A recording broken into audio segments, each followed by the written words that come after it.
What led you down this line of work, if you don't mind me asking? Truthfully, I was in school to be. I went to York University. I grew up in Toronto, Mm-hmm. uh, in the Jennifer community, Yep. and then I was an artist and I was into sports. I wanted to be like the first Sri Lankan Tamil basketball player in the NBA. That was my dream growing up. Right, Vince Carter was my favorite player. Mm-hmm. Uh, VC? yeah, All day, every VC. day? Yep. 15 on the back. That's right. Right, so His is Kobe. yeah. Go ahead. Yeah, with Well, you VC. know, Kobe. Yeah, You borrowed VC for a little bit. yeah. Still burnt about the Selena thing, but Yeah. Wanted to dunk, play ball because of VC, Mhm.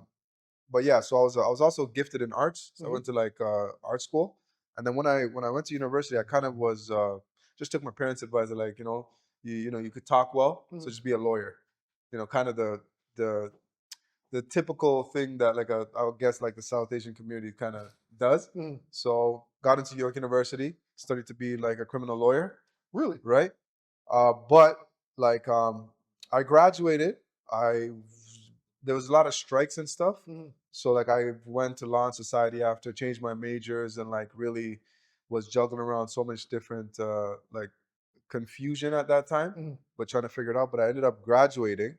But during that time, I got my real estate license, got my mortgage license, and I was doing like odd jobs to like just pay my bills, like doing construction work, carpentry, and things like that. So I kind of was um, that's kind of like my little like educational like resume. And then when I graduated, it was either I go to law school or I try to find work in the legal field. So I couldn't find work in the legal field. Then I did my first deal in real estate. Like after 6 months of How old are you? I was 23. So your first deal at 23. Yeah, That's dope. yeah. So I did my first deal. Without being precise, roughly how many figures? It was like a 5-figure check, Okay. Nice. Okay. right? And then it was like in the thousands. All right. And then I just looked at what the lawyer made Mhm. on that deal. And I went to my parents and I'm like, I can go to school Yeah. for another 3 Now, to 4 lawyer check is years. something And different. I'm gonna be 100 grand in debt, Yeah. right? Because I gotta fund it myself. Yeah. But you can pay that back. Yeah, I can pay it back. Yeah. Or like I can work right now and hustle Mhm. and like help you guys. Mhm. Cause like I was still with my family, Mhm. Yeah. and I said I can help you guys. And then my sister's husband passed away Mm.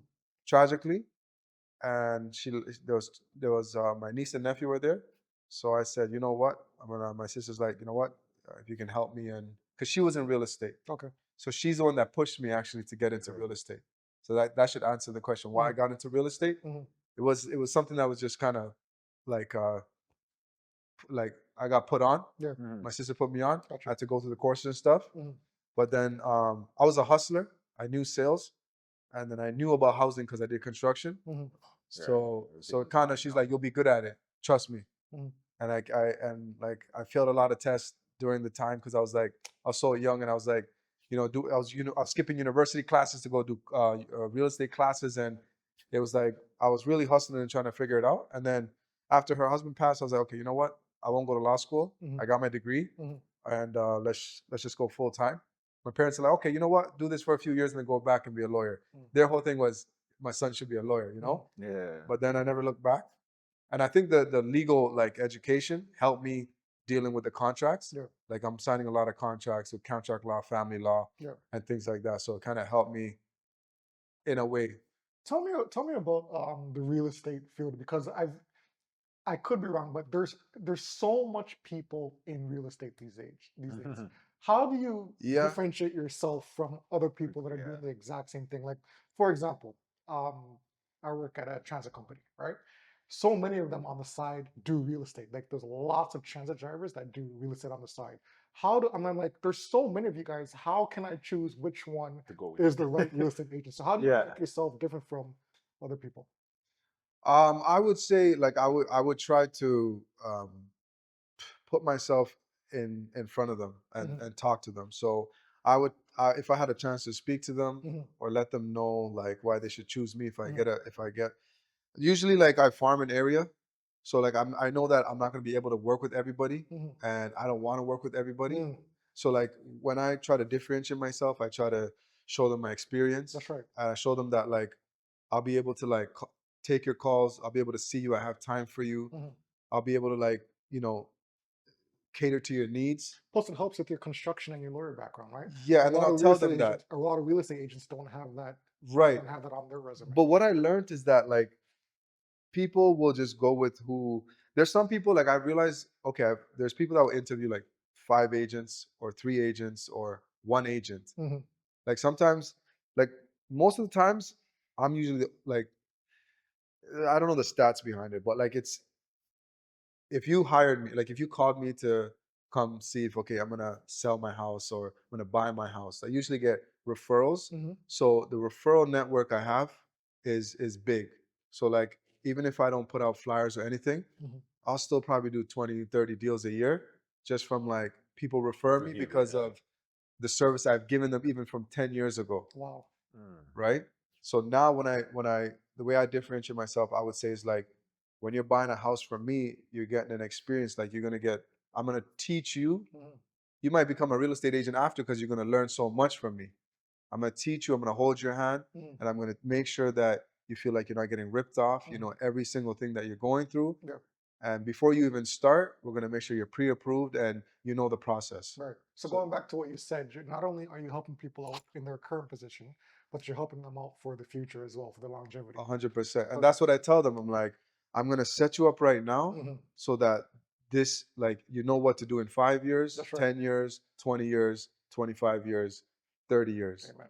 Good. Right? Very good. So I would say I would differentiate myself, like just to close off, is that I'm gonna like not deal with you as a transaction, but I'm gonna like try to deal with you as On a personal a level. person on a personal level where it's gonna be life changing. Gotcha. You know? Correct me if I'm wrong. No, go ahead. Correct me if I'm wrong. So right now, I'm seeing it more like a buyer's market.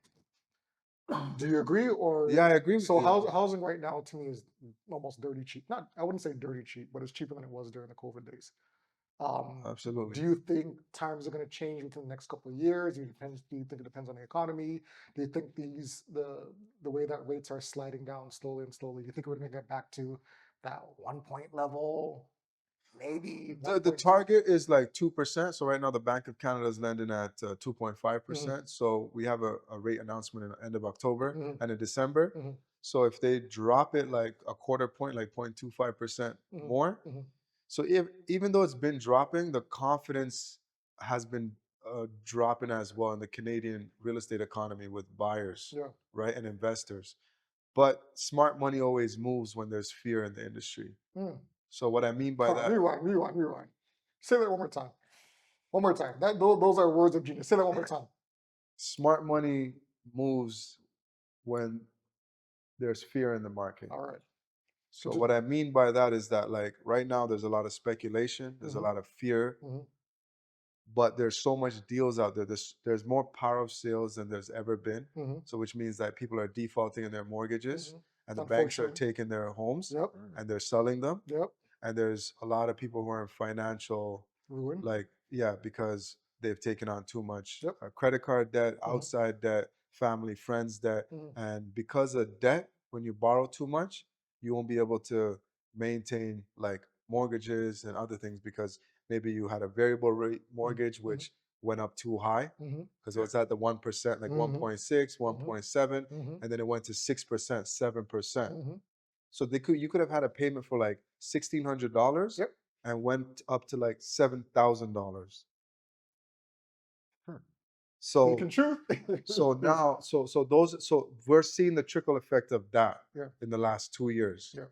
Would you recommend for people that are having their 5-year term come up, say this year or next year, and say they have like a 25 or a 30-year mortgage, would you recommend after this first 5 years they switch over to a variable or they do a fixed?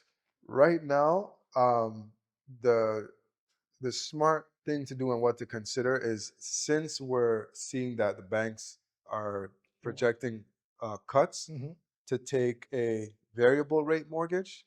And when you take a variable rate mortgage, as the rates drop, you want to watch it and say, okay, this is low enough for me to say, let me go in and lock in for the remainder of the term that I have. But it also depends on who you are. Like if you don't, If you want to take that risk, you could just be like, okay, you know what? Let's say 3.8% variable versus like a 4% fixed where your payments are about, let's say $40 to $60 difference, for example.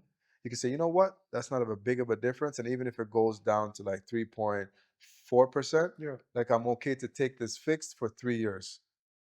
Well, I don't care what the market does. Yeah. I'm going to fix it so that I know, because what happened was when we took the variable at such a low rate and then the market just kept for 2 years rising. But that's kind of like an anomaly. That doesn't happen often. It doesn't. Right. So that would happen during the COVID time, what you're speaking of. That doesn't happen as frequently as people think. But what I learned from that is that the banks didn't call you and say, we're going to start raising interest rates. Of course not. So go and lock your rate in.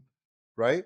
And everyone kept calling me and saying, Jay, what should I do? What should I do? I have negative like principal, so they're increasing my amortization. I don't have enough money to pay down my principal. All I'm doing is paying interest, right? So people have lost their home value. People have lost the equity they've had from, like, if you have bought a $1.5 million house, it went to $1 million. So you put down $500,000 or 400,000. Your house is not even valued at that, right? And then you're in negative equity. So all you've been doing is paying interest. So the banks have made so much money.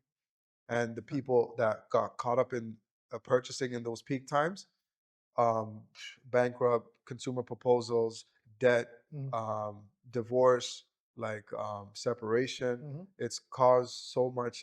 It's a trickle effect. It's a trickle effect. So right now, unfortunately, someone's downfall is another person's come up. So like I just look at it like, if you're seeing properties going up for sale that went for like 1.7 and it's at like 1.1, 1.2, 1.3, 4, 500, 600,000. Like some houses took millions of dollars in losses in King City, Oakville. They were in the millions, like one from 3.5 to 2.5. But then if you're looking at like the like, you know, standard family homes, middle class, which they're trying to get rid of type of thing, is like there's like up to $500,000 in like losses. And the condo market right now, you can enter into the condo market right now easily and get good deals. So this is the argument that I'm having with my wife right now. So our 5 year is up in 2027.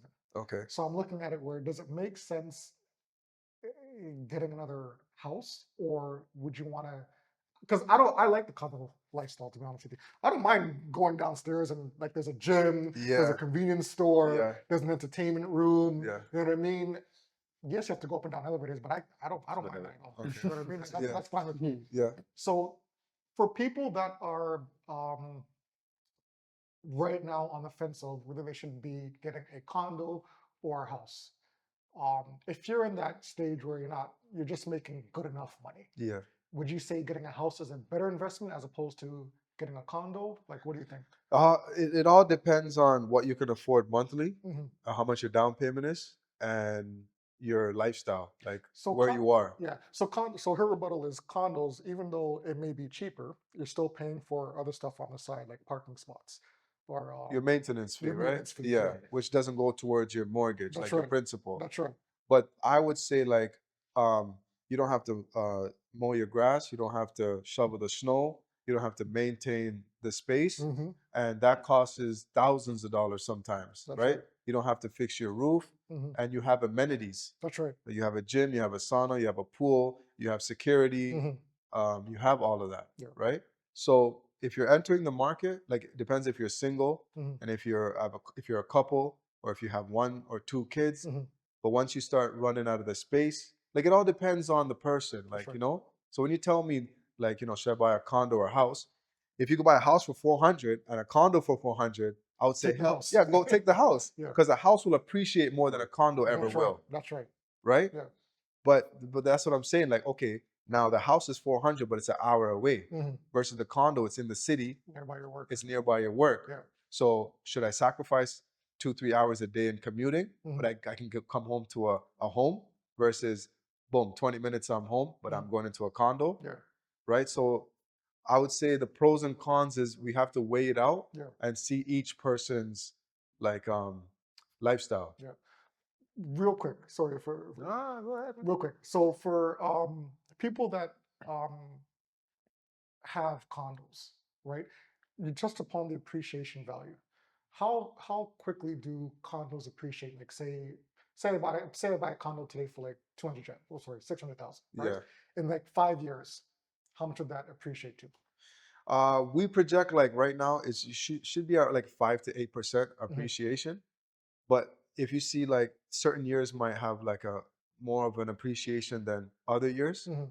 But right now you're catching, if we start from today, if you were to purchase a 600,000 condo today, Mhm. we're comparing to what is sold in the peak time. Mhm. So we know that you're getting it for lower than what it would have sold, what it did sell for. So we're projecting that if the rates drop and the demand grows and the economy picks up and Mhm. the inflation goes down and employment rises, like the employment is low, unemployment is low, Mhm. we should project like 8 to 10% for the next 5 years, Okay. right? So we can say maybe it goes up to like 750, 800, but if it's a 2 bedroom, 2 bathroom, Mhm. and the square footage in the location, It's not a good deal. right? Yeah. So it's not a good deal. So people will look at me and be like, oh, okay, you know what? If I buy for 600,000, that's all I could afford. I don't want to leave the city. Mhm. I don't want to buy a house. I can make 200,000 profit. But then I tell them the maintenance fee plus the interest is probably going to be like that 200,000 profit that you think you're making. Mhm. So when you calculate profit, you got to calculate your carrying cost and then minus that from the profit that the gains, the capital gains you're making, Yeah. which is exempt on a principal residence. Mhm. So the home that you buy and you live in, you don't have to pay capital gains on Okay. in Ontario. Uh, I guess what some people do, I guess this would be the most smart thing, is if you're able to maintain the house that you're in right now, and possibly purchase not a rinky-dink condo, but a mediocre condo, and then Yeah. rent it out. Yeah. That's money on the side fee. That's extra income, right? It has the cash flow. Potential. Yeah. So Yeah. like if you're buying a condo, Right. right, for like 600,000, And then for you're renting it example. out to say some college students. Yeah. So you got to put 130,000 down Mhm. on a 600K.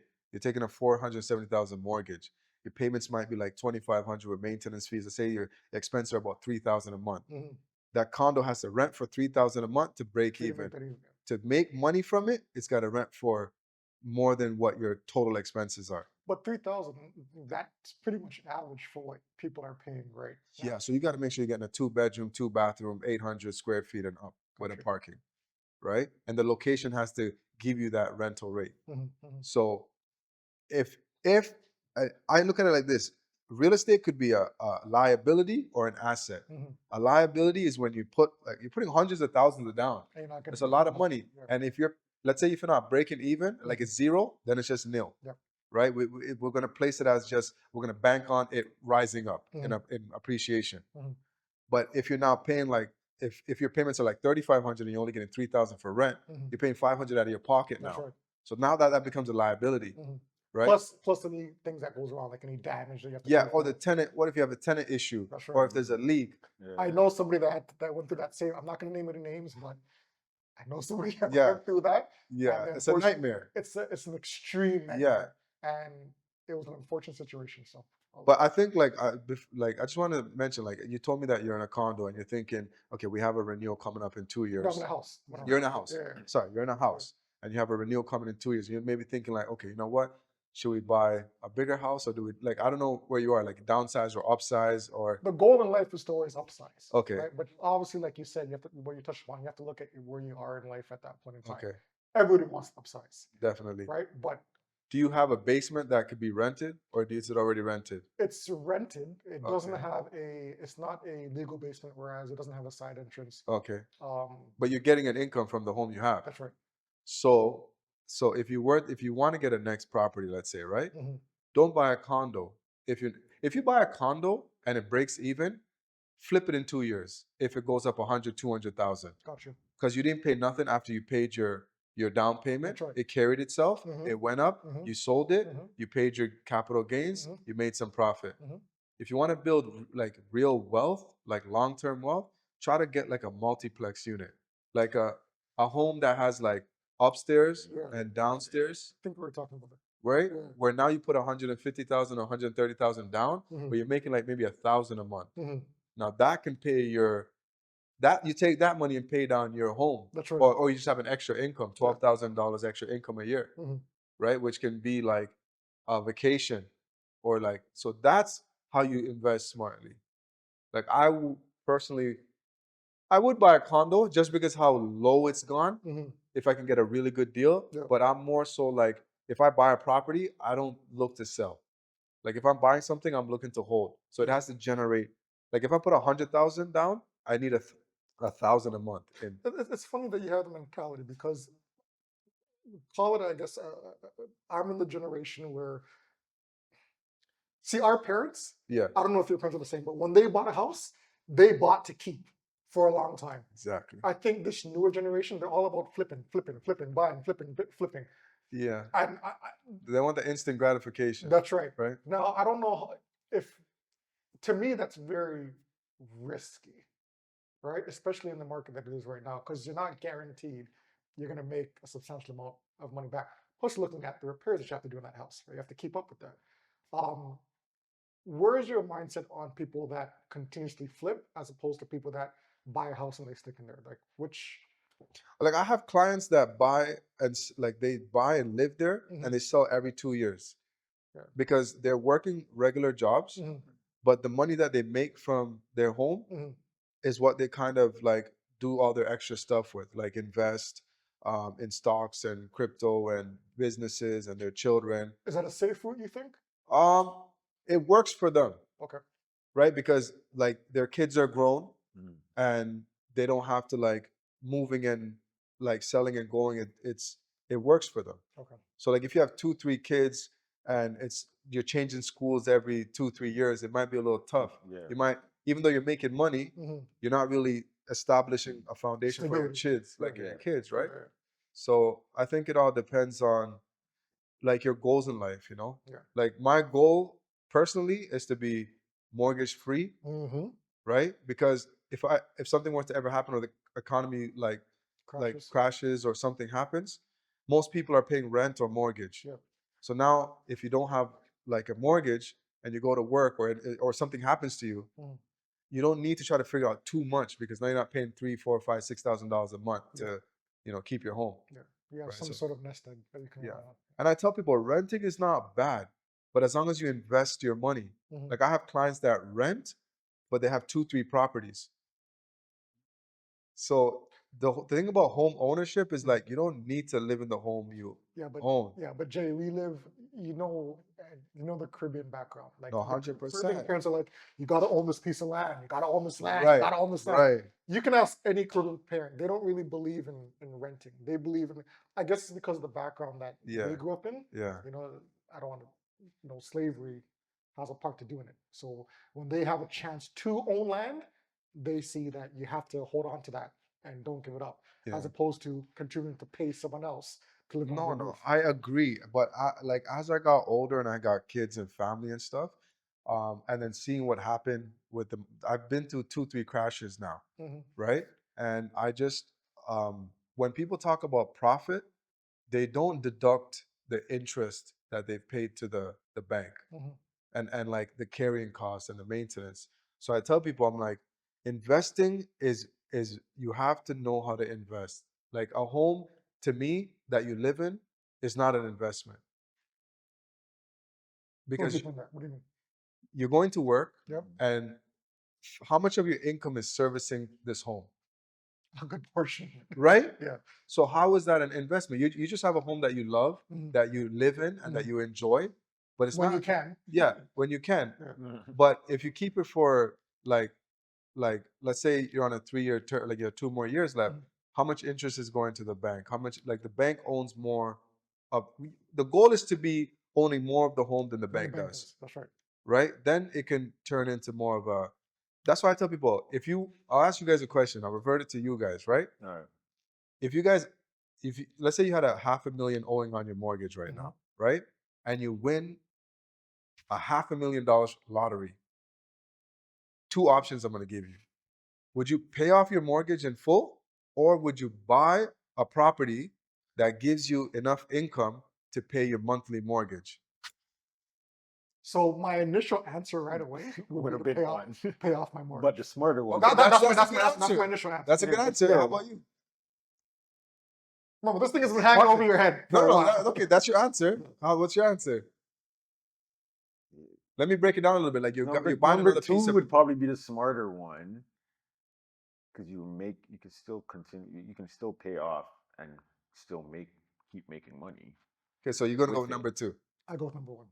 If There's no. if I'm right- thinking of it right, no, if I'm thinking the right way of it, I would do number two. I'd get Okay. another property and make And that- money off that to help pay off Pay what it. I have, and Right. then once that's paid off, I can still continue because I have Now you have two properties. I have two properties. Yeah. Okay. I can still live in my one Yeah. and do what I want with the other. That's fine. Smart. So I think both answers are like, it depends. Like your thought process was different than his thought process, right?